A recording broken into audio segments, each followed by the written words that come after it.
Okay, great. Well, if not, let me get started. Well, thank you, first of all, Professor Chope, Professor Zarenko, others for inviting me here. I realize I'm one of the very few experimentalists in the room. I'm also not a physicist by training.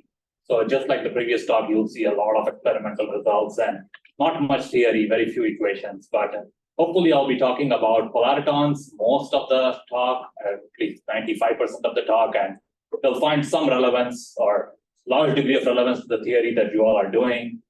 There are some systems where theory is probably missing, a new excitonic system where theory is probably missing, and some of you people may be able to help out quite a bit.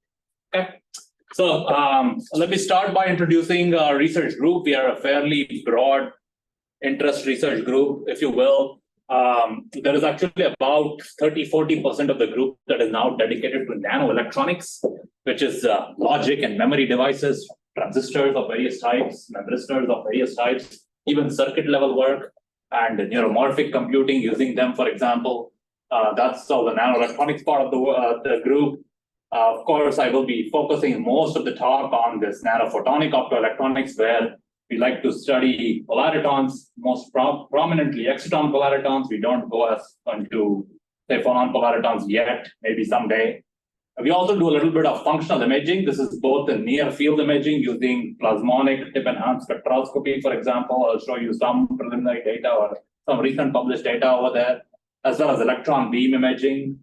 This is doing electron microscopy, but also at the same time applying magnetic fields or heating the samples to visualize in situ transformations, atomic scale mechanisms for diffusion, phase transformations, etc. And finally, we also do growth synthesis of novel materials. This is using MOCVD or metal organic chemical vapor deposition. So as I said, I'll be mostly focusing on this today and a little bit on over here, especially the tip-enhanced spectroscopy work that could be of interest to this community. Okay, so low-dimensional excitonic materials, of course, that is something that a lot of us over here are quite interested in because they could then support polaritons. Over the years, various types of low-dimensional excitonic materials have been explored. We have Sven in the room, who's one of the pioneers of 3-5 systems, right? And the excitons, polaritons in them were explored for a very long time, but they have low binding energy.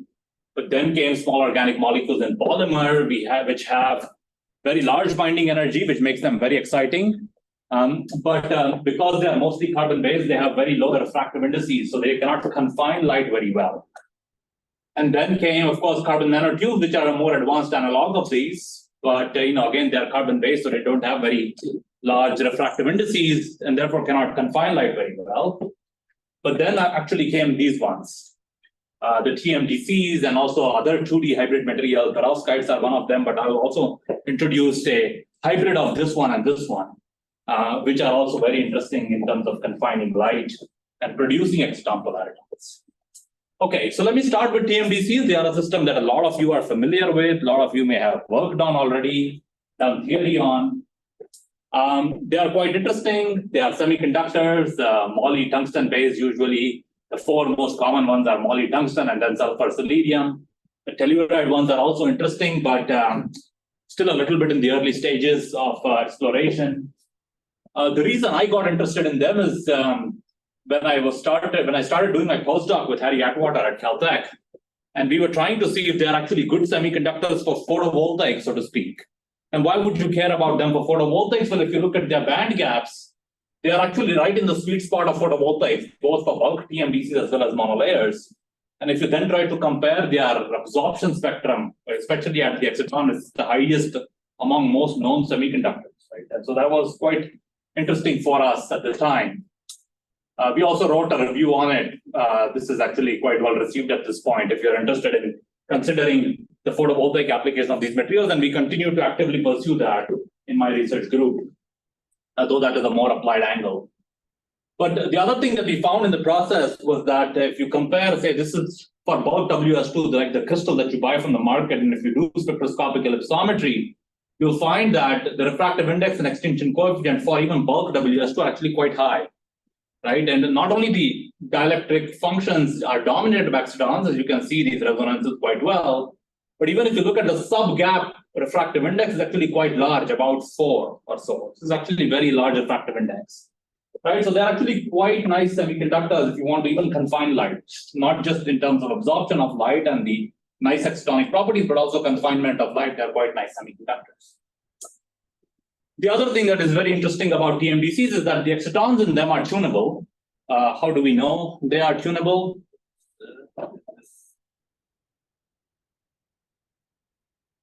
Okay, how do we know that they are tunable? One is, of course, if both in the monolayer and bulk, you see the excitons are quite dominant, and you can shift these excitons a little bit depending on what type of screening you are doing of the excitons, because the materials can be so thin, the field lines are coming out, so you can, in principle, screen them via surrounding dielectric medium. We also know, and this is actually an older slide, this has already appeared last year, and it's quite blurry over here, but the y-axis is binding energy, x-axis is band gap. You'll see that the binding energies of even bulk TMDCs are actually quite high, 3 or 4 times the room temperature thermal energy. So actually, therefore, excitons dominate even for bulk TMDCs. They are optical spectrum at room temperatures, and of course, for monolayers, they are just through the roof. But the other way they are actually interesting, and I'll show you some real nice practical examples of this, is you can actually modulate the excitons quite well by applying electric field, and this will be the Stark effect. But not just by that, but even if you apply a gate voltage and tune the Fermi level, you move from pure excitons to charged excitons, and this change in oscillator strength from pure excitons to charged excitons can actually modulate the refractive index as much as 40%. That's actually very large. If you consider, for example, silicon and the Franz-Kurdish effect or anything like that, and silicon is like 0.05%, something like that, right? So it's actually quite valuable, combined with the fact that they have large refractive indices. And so naturally, when you find new materials that can support stable excitons with large binding energies, people get very interested and excited in them. The idea goes back to coupling of excitons with photons to produce exciton polaritons in these systems. There are many reasons to study exciton polaritons. There are many good fundamental reasons that many of you are exploring.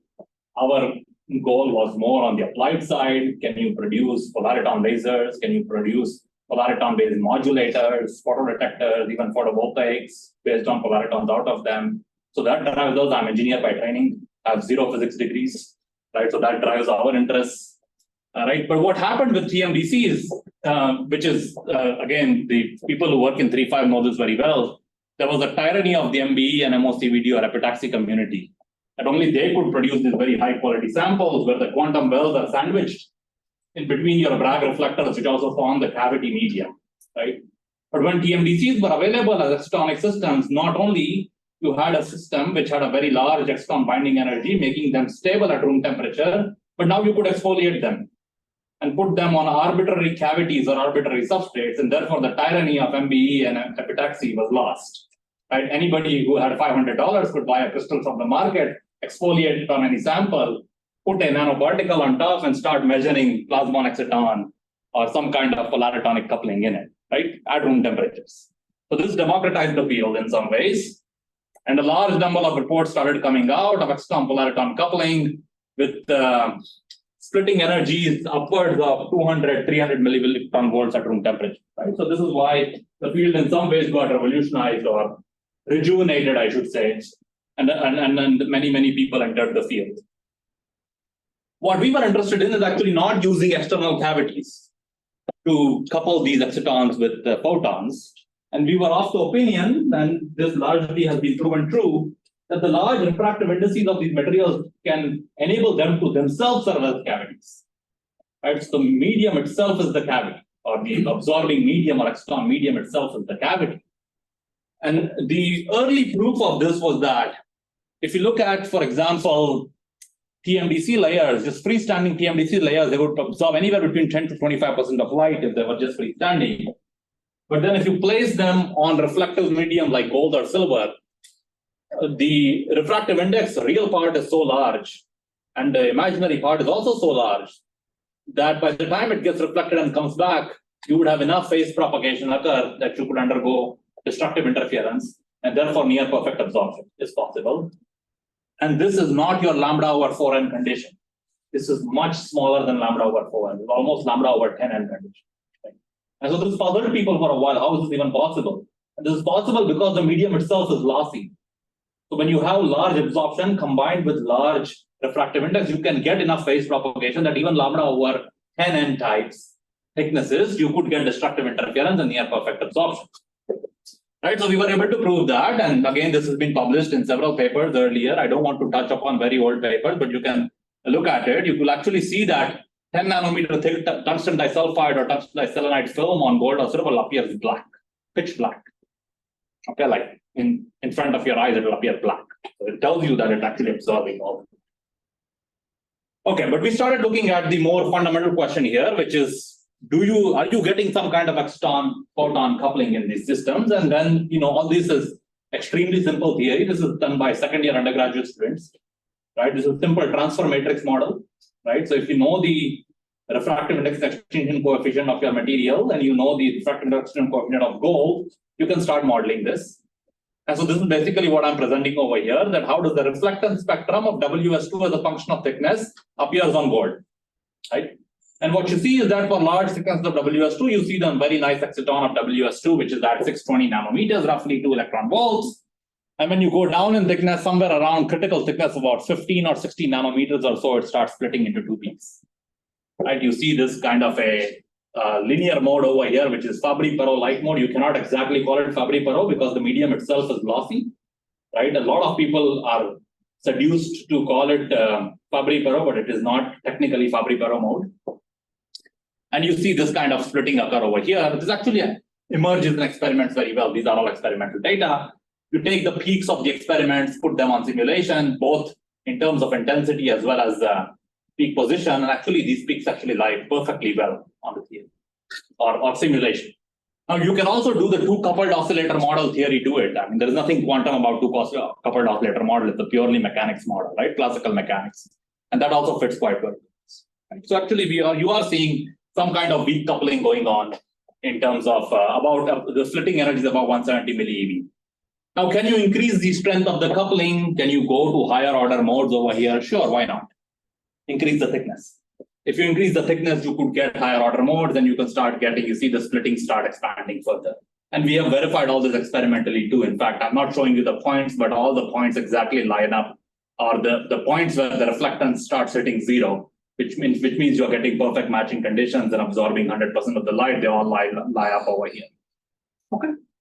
Again, this is all reflectance based. You cannot emit light from multi-layer TMDCs. They are indirect bandgap semiconductors. So therefore, we don't have emission spectroscopy. I will show you emission spectroscopy of, for example, perovskites and other materials later on. Of course, this is not just common to one TMDC. You could do it for all 4 TMDCs. I'm showing you for tungsten disulfide, tungsten diselenide. It is not unique to just sitting on gold substrate. Any other reflective substrate you put below it, you'll see it. In fact, on substrates like aluminum, which have very high conductivity, you can actually see the splitting occur very, very nicely. Right?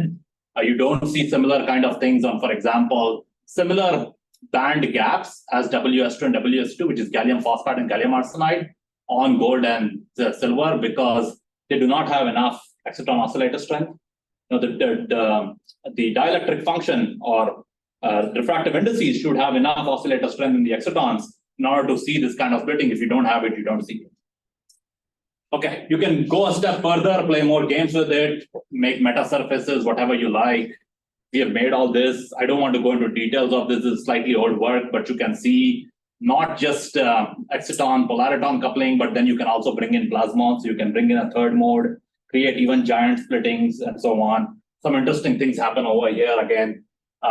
Cool things, but it was not, you can do some sensing too, like the previous speaker showed, like if you put in a layer or a molecule on top, you'll see this splitting energies change, the things shift a little bit as much as 50 to 100 MeV, and you can do sensing and all that.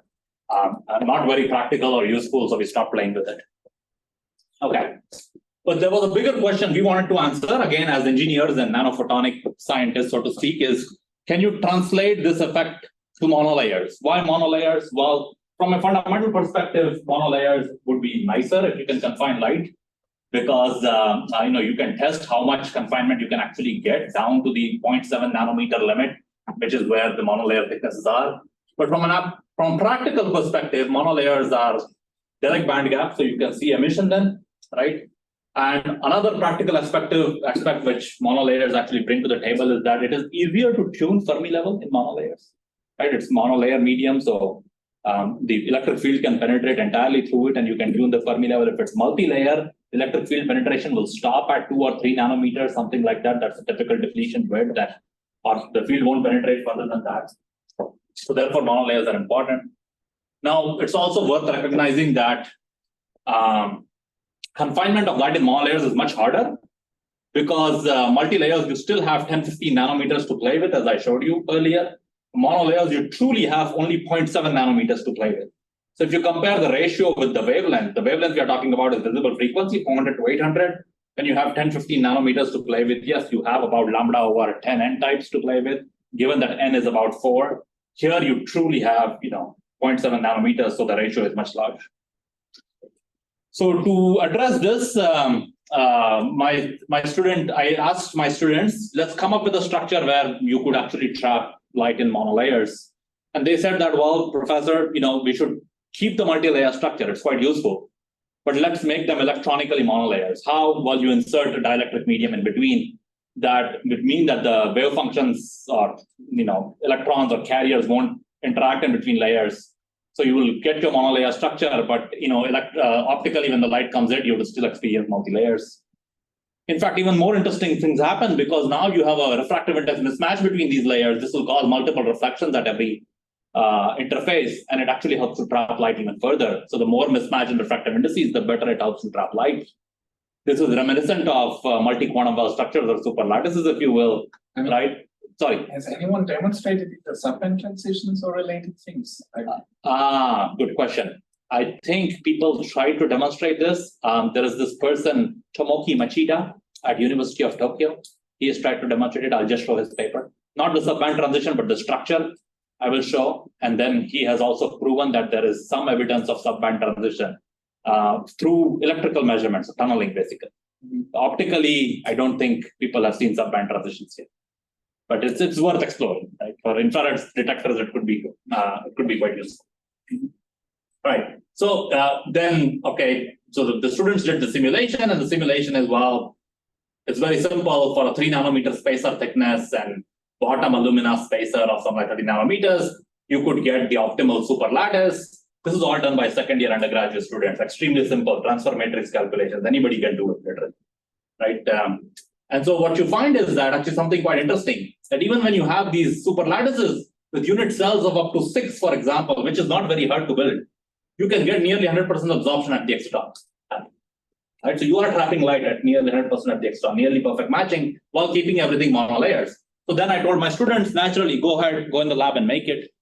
They cannot make it, of course. This is like stacking 12 layers, you're telling me. N equals to 6 is stacking 12 layers, right? They showed me this paper. This is Tomoki Machida's paper. This was one I was referring to.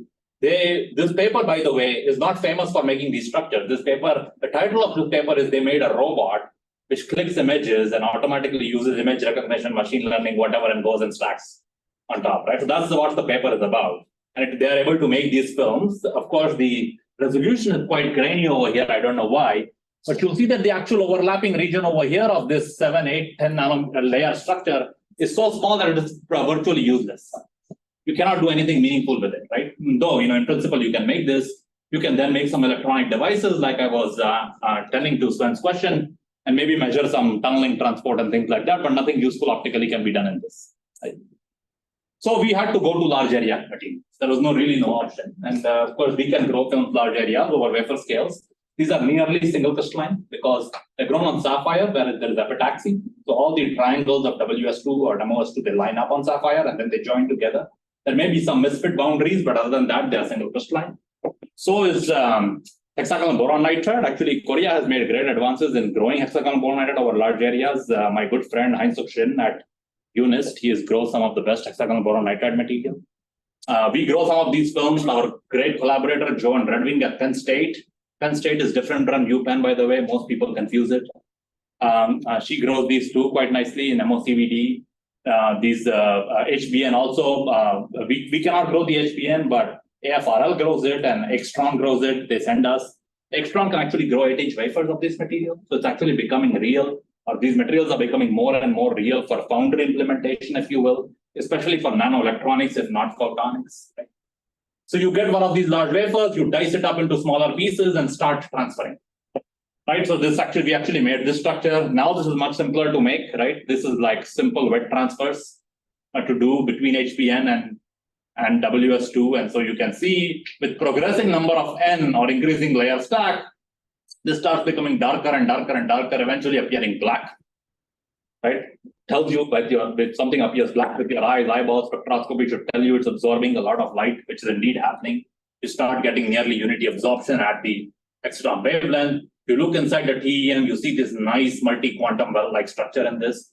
By the way, this is not a cherry-picked TEM. Everywhere you look, it actually looks like this. And getting this extremely uniform structure everywhere depends on the skill of the postdoc. Right? Hopefully someday, machines will be able to do this in a much more reliable way. But if you have a good postdoc who knows his or her transfer really well, they can get very nice structures. Right? You can also, and to verify that truly this is, a uniform thing over large areas, you can do a large spot size measurement like spectroscopic ellipsometry. Spectroscopic ellipsometry is about 3 millimeter spot size. And so the other interesting thing that happens over here is that as the light enters in this medium, you can see it's kind of a metamaterial-like structure. As the light enters, it can actually bounce around and form a waveguide mode beyond a certain number of thickness of layers. This waveguide mode can actually couple to the excitons and lead to coupling of exciton polaritons once again. And so you can see this beyond a certain angle of incidence, right? You can convert this to wave vector 2 if you like. And we actually see this quite nicely in experiment as well as simulations. The splitting shows up really nicely, right? So this is again, in some sense, it is self-hybridized because the material itself is the confining medium, and you don't need any sort of other external cavity. So now you can tune these dispersions as you like by tuning the materials and so on. And so, of course, we can do theoretical calculations. We haven't done any experiments on this, but if this kind of a medium was used as the quantum well medium or whatever you like in some kind of plasmonic slot waveguide, you could again open up plasmonic exciton coupling gaps in this, and you could in principle make an on-chip modulator where if you now tune the Fermi level between the WS2, you could get extinction happening. I should note very much upfront that these are highly lossy materials, so the loss is giant. But you could get fairly decent modulation of up to 9 dB or so with something like this. Though something like this to demonstrate an experiment would take quite some time, and we haven't done it yet. But the easier thing to do is free space modulation. Free space modulation is easy because you don't need to couple or make it into some kind of plasmonic slot waveguide structure. And as I had already showed you earlier, the optical constant, these are experimentally measured, by the way. This is not theory. You take spectroscopic ellipsometry of these samples at various gate voltages, right, over the whole CVD grown film, and you can actually see this. And when you take this kind of a measurement and then try to model it using this kind of a structure, again, now this is a 3-layer structure and all the layers are being gated, you can start designing devices where actually within in free space reflection, so light is coming in this way and going out this way, you can actually get phase modulation of light more than 200 degrees. Right? There's actually fairly high phase modulation going on. Can you show it experimentally? Well, this is still all unpublished data, but we have done this in a 3-layer stack like this. The incident light coming in and the reflected light, you measure the phase at different voltages measured. And we have seen that, again, this voltage is dependent on how large the thickness of the silicon oxide is. But we have seen more than 360 degrees of phase tuning. It's actually quite promising, given the fact that there is no lateral patterning or metasurface or resonator making the material itself is the resonator again. And just by tuning the angle of light, I mean, again, in this case, the light is coming in at a fairly large angle, so there is large wave vector. But the fact that a single pass, or you could say dual pass because it's a reflective medium, you could get more than 360 degree of phase tuning, means it's quite remarkable that the polariton can lead to that much tuning of the incident light. Before I end the chapter on TMDCs, let me describe a little bit of what are like new avenues over here. We have worked with Stephen Forrest, another very well-known figure in excitons of especially organic materials.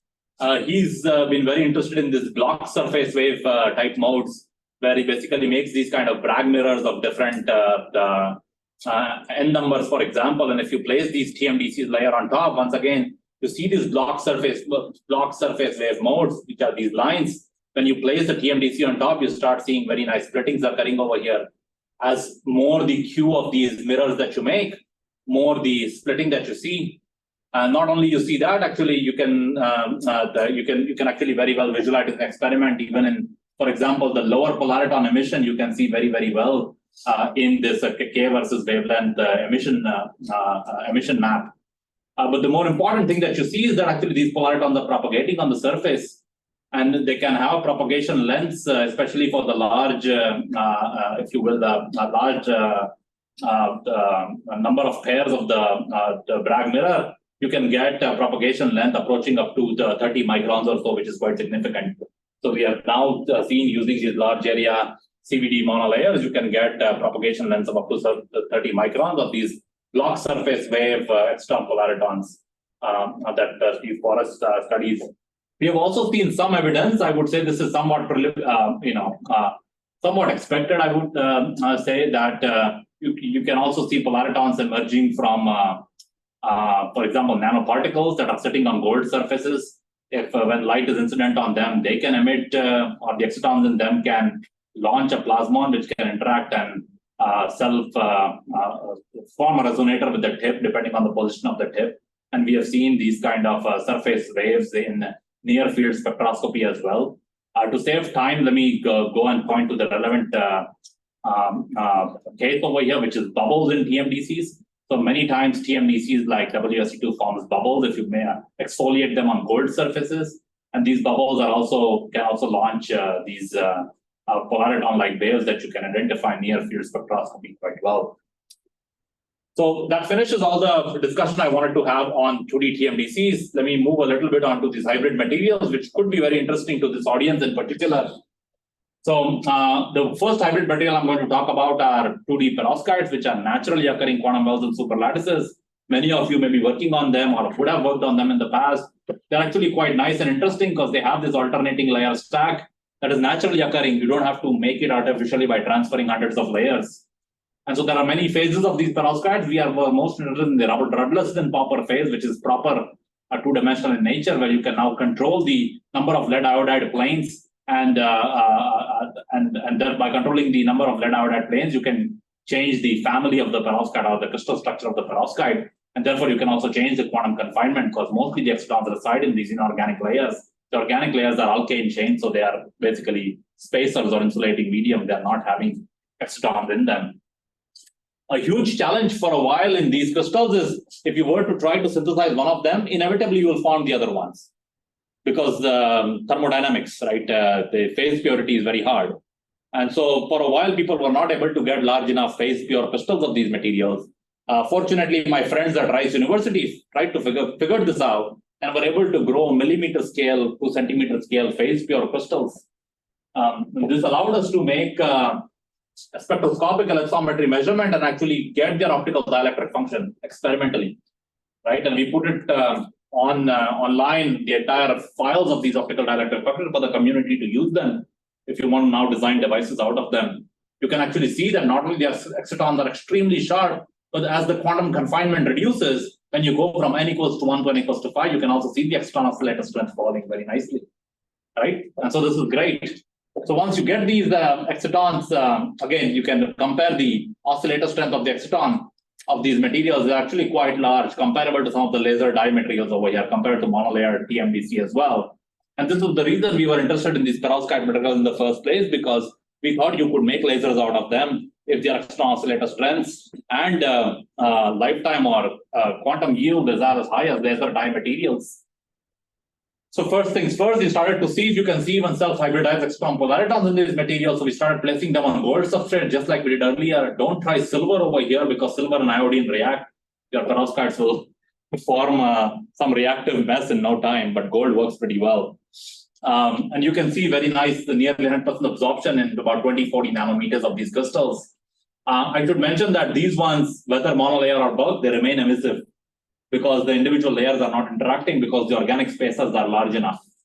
The organic spaces are so large that individual electrons or excitons within layers are not interacting. They remain direct band gap, whether they are 100 nanometers thick or 1 nanometer thick, and very high efficiency, emission efficiency. So naturally, you again see this self-hybridized exciton polaritons. This is how it looks like when exfoliated on gold.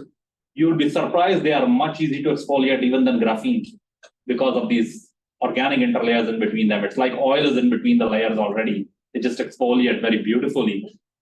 Not only you see the primary exciton polaritons, but you also see higher order modes coming in because the exciton oscillator strength is so large. And at room temperatures, you can very nicely see upper polariton, higher order mode, and lower polariton emission coming out of these materials, which was very nice. We have still not been able to see any lasing out of them. They are too fragile materials. The moment you start shooting more light on them, they just fry. Probably some of you who have much more experience in making higher Q cavities, you can make it work. We have done low temperature measurements as a function of angle, and we have actually now seen emission spectra where you can see the full dispersion relations of first order, second order, third order, lower polariton branches, or full dispersion relations of emission from these TMDCs. Once again, I would like to say there is no other cavity other than the material itself. It's just the thickness of the material that produces the cavity when placed on some kind of refractive medium. You don't necessarily need a photonic crystal cavity or anything like that. You can see it very nicely, and the coupling strength reducing as the oscillator strength of the excitons reducing over here for both RP1, which is the most quantum confined one, and RP3, which is somewhat less quantum confined. And again, these higher order modes are also very clearly visible that emit the light at room temperatures. Okay, in the remaining time that I have, and I don't have much of it, I know, which is, I would like to talk about another class of emerging material. There are not many people working on this, so this is not something that you're going to find very often out there, known as MOCA compounds or metal organic chalcogenides. I like to call this compound as a hybrid of TMDCs and perovskites. They have a feature of TMDCs that the base inorganic layer is a metal chalcogenide. In this case, it's not a moly or tungsten chalcogenide, it's silver or gold chalcogenide. Okay, so we have actually taken noble metals and made their reactions with selenium. Then this is the compound you form, and they have the attribute of perovskite materials, which have the organic component, and here we have a phenol type organic component.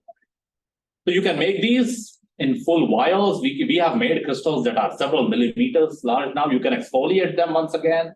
They exfoliate like other 2D materials. The interesting thing about them is that, I think this is a somewhat older slide. The interesting thing about them is that their external oscillator strengths are actually giant. And I don't know why the slide is not showing up. Maybe I missed it. But the external oscillator strengths are giant, and they're in the blue part of spectrum. So actually, they emit at around 450 nanometers. The external oscillator strengths are so large that their self-hybridized exciton polaritons can have splittings exceeding 600 millielectrons. Okay. First of all, there are not many blue excitonic emitters. Okay. It's very rare to find blue excitonic emitter. Not only is a blue excitonic emitter, it's 2D, and the external oscillator strength is so strong that we think it belongs to the ultra-strong coupling regime. Right? The G value is something like 380 millielectron volts, so more than 14-15% of the resonance energy. We have also seen polariton dispersions in these, and you can see them very nicely, especially at low temperatures, full dispersion bands emerging. We have tried to see some condensation in the lowest polariton branches. It's not very clear yet whether condensation is happening or not. But what we do know is that the line widths of these emissions are very, very narrow. We are not claiming lasing. I don't think it is lasing. It's just amplified spontaneous emission. But at low temperatures, when you put them in a closed cavity medium, simple Fabry-Perot-like closed cavities, you can see line width of emission at about 1 nanometer. It's pretty low. Right? I mean, I'm never going to call these lasing. I know how controversial the field of lasing is. And I would never claim that. I think this is amplified spontaneous emission. But there is hope. There is more hope on these materials than, for example, 2D perovskites, which degrade as soon as you shine more light. These can sustain much larger intensities of light. So our hope is that with higher Q cavities and a little bit of more crystal refinement, it may be possible to see very nice polaritonic lasing in the blue with these materials. So I think we're getting there. Do you have any idea to validate there is a laser or not? So we tried intensity dependent measurement. We see a small kink. Did you see? Yeah, we did see a small kink, but again, I think that is too flimsy of an evidence to claim it is laser. So we just say that it's narrow line width emission. Oh, you can use other methods to measure G2 values. Yeah, I know. We've not done those measurements, unfortunately. Question? But we can, if you want. Yes. Very interesting, like all the other things. Our setups, however, optimized more or less for longer wavelengths. Are any material? Do you know any materials which would go longer wavelengths? Among this class? Yes. No, I see. Yeah, I think I understand your advantage. Blue is something that is needed. Yeah. There's also something else that I'm not showing here because we haven't put the paper on archive. It's also polarized tension. In plane polarized. Yeah, so it's very interesting class of materials. Anyways, I think I'm out of time. The last topic I wanted to touch upon was that you can also do this kind of self-hybridization in 2D magnetic semiconductors. We have looked at iron phosphorus sulfide, which has this zigzag magnetic structure. I would just say that we have not seen any polaritons. This is not connected to polariton, but the self-hybridization can actually lead to very large linear dichroism values, which are aligned with the magnetic chains in these materials. So now you can use magnetic ordering and optical coupling to tune the properties of these mediums. And now we are following up on more works where using strain, you can tune them, using magnetic field, you can tune them, and so on. So anyways, that basically finishes my talk. I'm already out of time. But the last comment I want to make is that layer 2D semiconductors, and my favorite, which are carbon nanotubes that I did not talk about today, have many key attributes that makes them interesting for tunable polaritonic phenomena. I think they have very high indices, especially the 2D ones. They're easy to integrate and fabricate. They support very strong excitons, and they have tunable index, and also something that I did not touch upon, how is nonlinearity. But if you want to really take them to practical applications, which is what I'm most interested in as an engineer, you have to scale up their growth and manufacture. And this is hard for most materials, but I think with TMDCs, we are truly getting there. So this is very interesting. From a fundamental perspective, I think we need to find new ways for actively tuning the properties of these materials, and therefore exciton, polariton optical properties, and that is by using magnetic field, strain, etc., breaking in plane symmetry, and so on. And this is another interesting research direction that we are now pursuing. So with that, I'd like to end and thank, I don't do any of this work, all these hardworking students and postdocs, they do. I just help them interpret the data and present them. And of course, large number of funding agencies, industries, etc., who support us. Also, we collaborate with a lot of people here at in Korea, especially at UNIST, for example. And thank you all again for your attention and for inviting me. I'm happy to take any questions.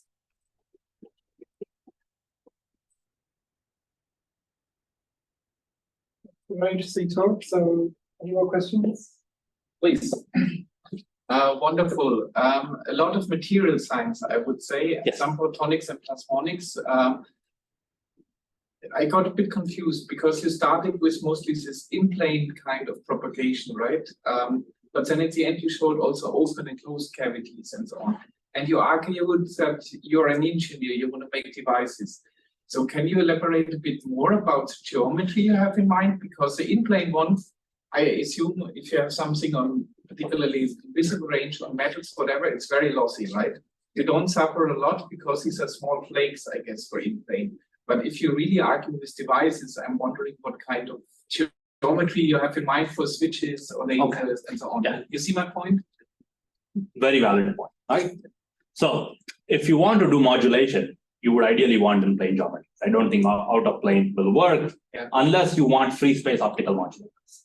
So free space optical modulators where if the loss even is 30% or so because it's just a two-pass medium, right? So incoming light, outgoing light, so it interacts with the medium twice, once incoming in, another while reflecting.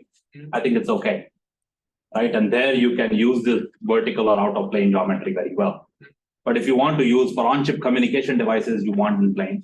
And in plane, the losses are too high. I don't think any of these optical modulators are viable with exciton polaritons if you want to make in plane, right? But that's my honest opinion of them. For out of plane or free space, like the ones I showed you, where you can see very large phase tuning, they may be viable. right? And there you can think about then competing with LiDAR and so on, which are mostly in the IR. And what if you wanted to make something invisible? Some kind of projection system in the visible by beamforming and beam tuning. This is quite a viable option without too much loss. In terms of other devices, we also have polaritonic photodetectors, photovoltaics in mind. In those cases, out of plane is fine. In the medium thickness is smaller, collection of charge is easier. So actually in those cases, out of plane actually favors us. And then for lasers, again, if you want surface emitting lasers, I think out of plane is okay. I mean, just keep at all these materials and combining it with photonics. It's really cool. Thank you. Appreciate it. Any more questions? Really nice talk. Beautiful results. Could you iterate once more your definition of self-hybridized polaritons? Self-hybridized polaritons. Again, the definition is something I have been giving in my talks and the papers, is where the exciton medium itself serves as the cavity. Okay. Now you might say that, oh well, you're having this mirror-like material at the bottom. Why isn't that a cavity? Well, I can argue following that even if you remove this mirror-like medium at another thickness of these materials, the mismatch and refractive index between air on both sides and the medium itself is so large that for a larger thickness, you will again see exciton polariton. So that's been proven by others, right? This is just a convenient geometry because I get one electrode for free if I want to make devices. I also had one other question. Sure. So slide 22.